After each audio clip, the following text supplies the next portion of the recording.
চলো আজ আমি বানাবো আম পোড়ার শরবত। তোমরা অনেকেই দেখেছিলে যে আমি আম পোড়ার শরবত আগে বানানোর চেষ্টা করেছিলাম, কিন্তু সেটা ছিল পাকা আম, তাই হয়নি।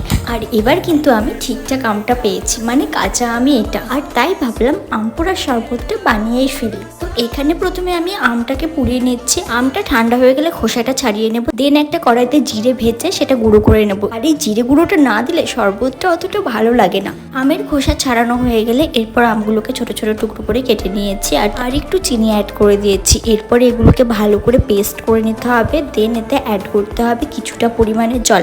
এরপর এগুলোকে ভালো করে মিক্স করে নিয়ে তারপরে দিয়ে দিতে হবে স্বাদ মতো লবণ আর জিরে গুঁড়ো। এরপর এগুলোকে ভালো করে মিক্স করে নিতে হবে আর 3-4টে বরফ উপর থেকে দিয়ে দেবো। ব্যাস, তাহলেই রেডি আম পোড়ার শরবত। আমি এটা কখনো ট্রাই করিনি, ফার্স্ট টাইম ট্রাই করলাম। আর এটা খেতে কিন্তু অসম্ভব সুন্দর ছিল। তোমরা যারা যারা এটা ট্রাই করোনি অবশ্যই কিন্তু করতে পারো।